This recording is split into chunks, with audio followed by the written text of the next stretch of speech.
I stood in the center of the private dining room at the Langham, holding a brunch bill for $400 that nobody else had reached for. But that wasn't why my hands were cold. Across the white linen tablecloth, my younger sister Jenny wasn't reaching for her wallet. Instead, she slid a heavy, glossy brochure toward me. It landed next to my untouched mimosa with a soft thud. I looked down. The Sterling Chateau, the most exclusive wedding venue in Chicago. The venue fee went up, Jenny said, not asking, just stating it like it was the weather report. I need you to cover the difference. It's $85,000. If you don't wire it by Monday, we lose the date, and the family loses face. $85,000. She said it without blinking, without a please, without even looking up from her phone. Just pure, unadulterated entitlement. Before I tell you what my sister threatened to do when I said no, drop a comment below. What is the most unreasonable financial demand a family member has ever made of you? I want to know I'm not alone in this. I looked at the brochure, then at Jenny. I didn't blink. I didn't apologize. I simply slid my hand into my purse, located my wallet, and snapped it shut. No. The word hung in the air, heavy and absolute. For a second, the ambient noise of the restaurant, the clinking silverware, the low hum of expensive conversation seemed to vanish. Jenny's perfect porcelain smile didn't just fade, it shattered. Her eyes narrowed, shifting instantly from doting sister to cornered animal. What do you mean, no? She whispered, her voice tight. We already booked the florist for the chateau. Travis told his parents it was done. Then Travis should pay for it, I said, picking up my water glass. Or maybe you should. But I'm not funding an $85,000 ego trip, because you two can't do math. Jenny let out a short, sharp laugh. It was a sound I knew well. It was the sound of a tantrum loading. It's not about math, Joyce. It's about unforeseen circumstances. Travis had a slight issue with the bachelor party budget. He went a little over. A little over? I raised an eyebrow. He spent the venue deposit on bottle service in Vegas, didn't he? She didn't deny it. She just leaned forward, her knuckles white as she gripped the edge of the table. It doesn't matter where the money went. What matters is that you have it. And we need it. You're the big success story, right? Joyce, 32 years old. The fixer who cleans up messes for billionaires. You make this kind of cash in a month. Don't pretend this is a hardship for you. There it was. The biodata she loved to throw in my face. But twisted. To the world, I was a crisis manager. I managed reputations for Fortune 500 CEOs and scrubbed digital footprints for Harris's. My job was discretion and control. Jenny knew that. And she knew exactly where to aim. My income isn't the issue, I said, my voice dropping to a register that was calm, professional, and cold. The issue is that you think I'm an ATM with a pulse. I'm not signing a check, Jenny. Not today. Not ever. I stood up. I smoothed the napkin on the table, grabbed my coat, and turned to leave. If you walk out that door, Jenny hissed, her voice low and venomous, I'm going to tell everyone about Grandma's emeralds. I froze. My hand hovered over the back of the chair. Grandma's emerald necklace had gone missing 3 years ago from the family safe. It was worth 6 figures. Everyone knew it was gone, but no one knew who took it. I'll tell them you pawned it, Jenny continued, a smug satisfaction creeping into her tone. I'll tell Dad. I'll tell the police. And most importantly, I'll tell your clients. How many billionaires are going to trust a fixer who steals from her own dead grandmother? I turned back slowly. I looked at my sister, really looked at her. I saw the desperation behind the designer makeup, the cruelty that she wore as casually as her engagement ring. In my line of work, you learn to assess threats instantly. You weigh the leverage, calculate the damage, and decide whether to negotiate or amputate. I didn't feel fear. I didn't feel sadness. I felt the sudden, sharp clarity of a bridge burning down. You really want to play this game? I asked softly. I want my wedding. She smiled. Sweet and poisonous. Sign the check, Joyce, or I ruin your reputation. I didn't say another word. I didn't sign the check. I turned my back on her and walked out of the private dining room, leaving her alone with the bill and her delusions. I thought the worst was over. I was wrong. The war had just begun. I didn't make it to the revolving doors. I didn't even make it past the marble concierge desk. They were waiting for me, flanked by 2 potted palms like sentries at the gates of hell. My parents, Cynthia and Ronald, they weren't eating. They weren't checking in for a room. They were standing side by side, arms crossed, wearing matching expressions of disappointed patience, the kind of look you give a toddler who just spilled grape juice on a white carpet.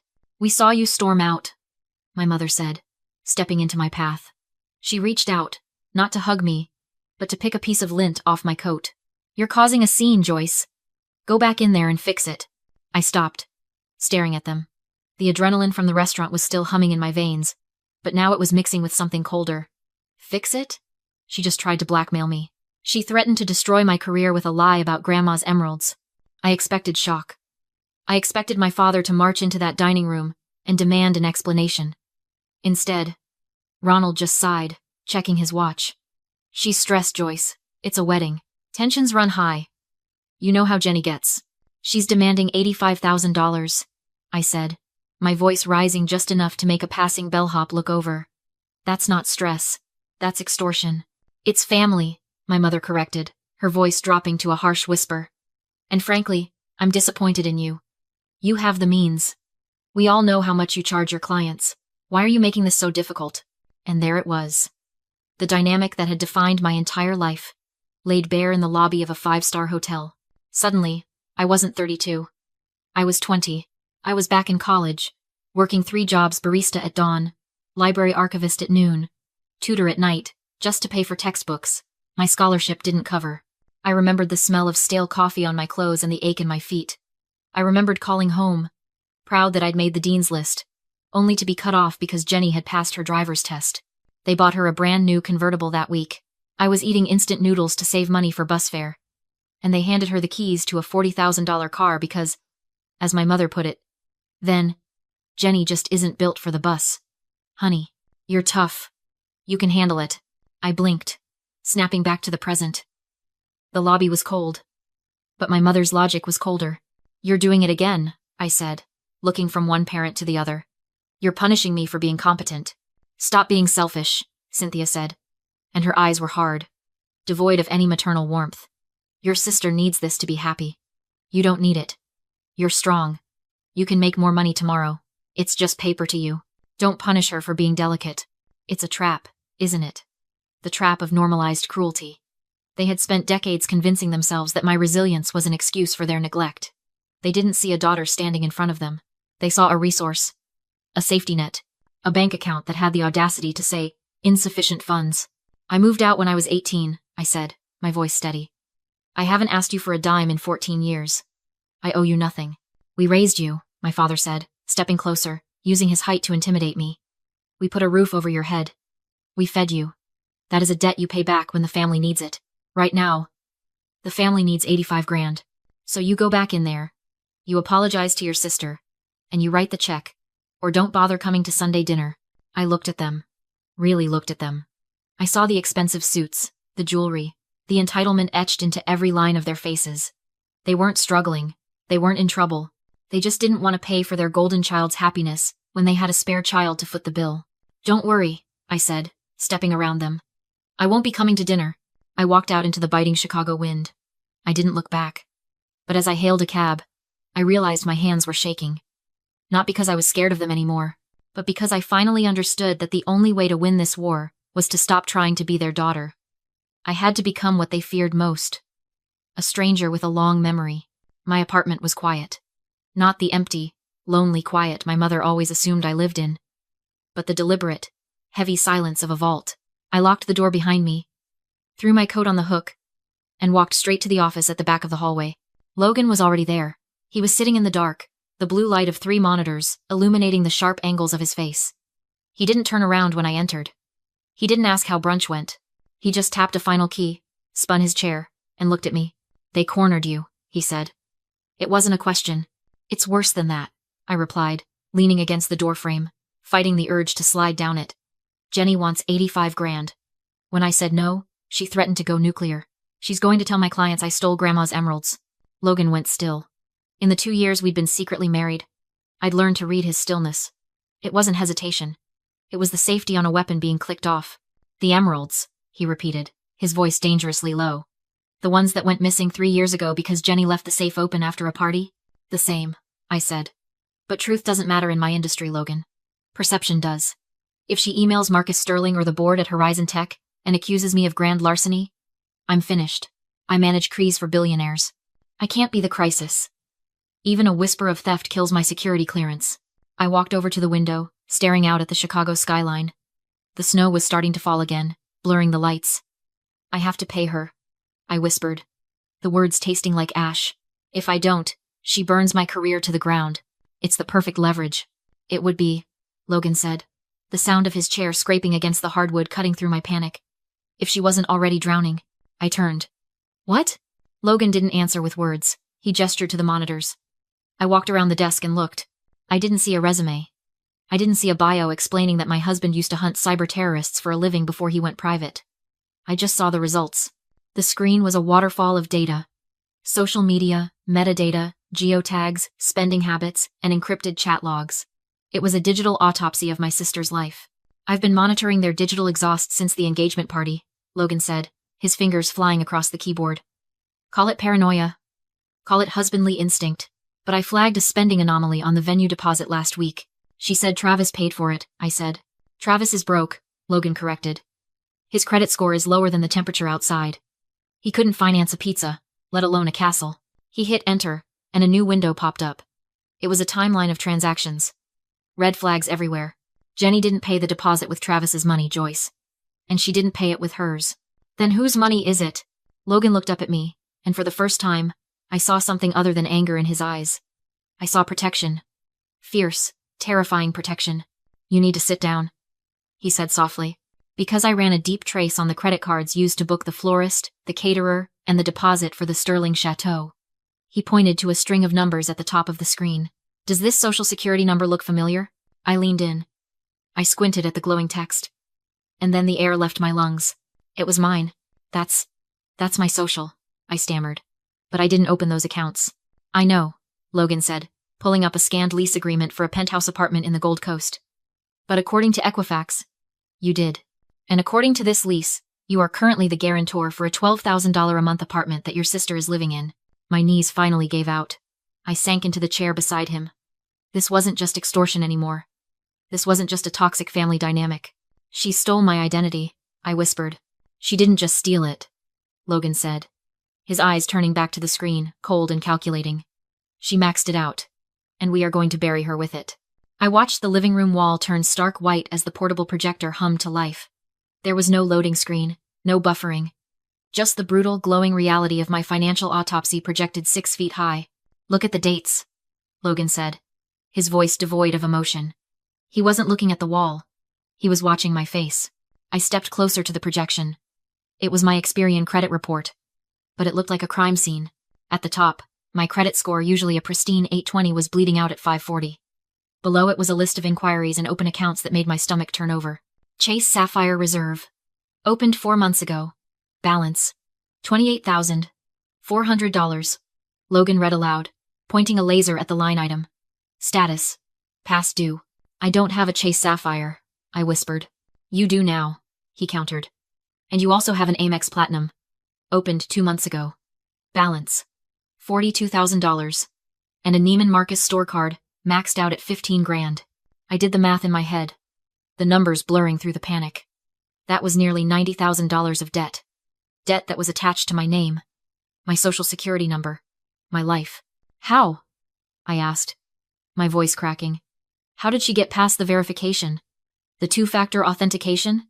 She didn't need to, Logan said, clicking to the next slide. It was a scanned copy of a lease application. She used your old passport ID, the one you thought you lost at Mom's house last Christmas, and a burner phone registered in your name. She routed the mail to a P.O. box in Schaumburg. He magnified the signature at the bottom of the lease. It was my name. It looked exactly like my handwriting. It was a forgery so practiced, so intimate, it made my skin crawl. The Astor Street penthouse. I read. $12,000 a month. She's been living there for 3 months, Logan said. She told the family she got a promotion and a deal from a friend. The reality? You're the guarantor. If she misses a payment, they don't evict her. They sue you. I stared at the wall. The pieces of the last few months slammed into place. Jenny's sudden wardrobe upgrade. The perfect apartment she refused to let anyone visit until it was fully furnished. The way she'd stopped asking for small loans and started acting like royalty. She hadn't just borrowed money. She hadn't just stolen. She had hollowed me out and worn my financial identity like a costume. This isn't a family dispute, I said, the shock finally hardening into a cold, jagged rage. This is federal crime. Identity theft. Wire fraud. Forgery. 15 years minimum, if we press charges. Logan said. He turned off the projector, plunging the room back into shadow. The silence that followed was heavy, suffocating. She thought I would just pay it, I realized aloud. She's extorting me for $85,000 for the wedding because she knows her house of cards is about to collapse. She needs my cash to cover the minimum payments on my cards before the collections agents start calling my work. It was a Ponzi scheme disguised as family loyalty, and I was the mark. Logan crossed the office, stapled a thick stack of documents, and handed them to me. The police report is filed. Bank fraud affidavits are ready. The penthouse eviction notice is printed. The folder felt heavier than 32 years of obligation. They invited us to dinner tonight, I said, checking my phone. At the penthouse. To smooth things over about the wedding money. Logan smiled calm, precise. Then we should go. It would be rude to decline an invitation to your own apartment. Bring the projector, I said. The penthouse was freezing, not elegant cold.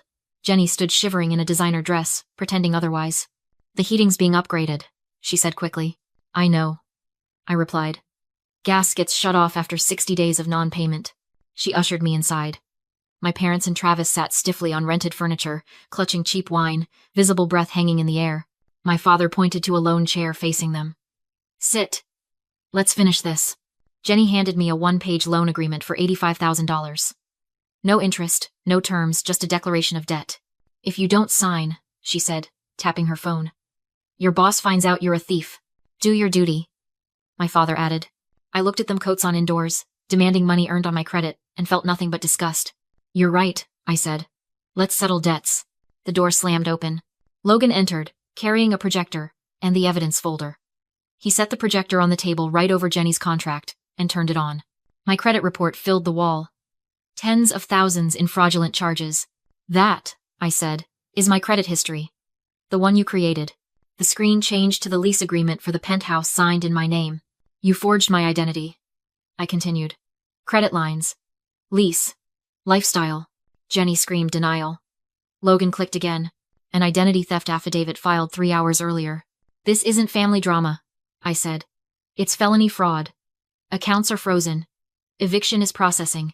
Silence fell hard. You're going to jail, I told Jenny quietly. I turned to leave. She lunged, blocking the door. I already sent the email, she shrieked, shoving her phone at me. Your CEO. Grand larceny. Ethics violations. By morning, you're finished. I expected panic. I felt nothing. Oh, Jenny, I said. Logan chuckled and checked his phone. You didn't research this. He's her boss, Jenny screamed. Yes, I said calmly. And he owns your wedding venue. Her face collapsed. Logan read the reply aloud. The booking canceled, deposit forfeited, legal action pending. She slid to the floor, ruined by her own email. You did this, she whispered. No, I said, stepping past her. You did. The fallout was immediate. Eviction.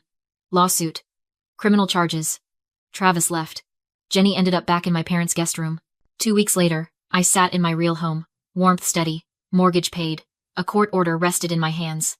Decree of name change. Joyce Harper, the guarantor, the safety net, the victim was gone. I chose my own name. I opened my contacts. Selected family. Deleted them all. Logan looked up. Done? Done. They wanted a wedding. A penthouse. A bailout.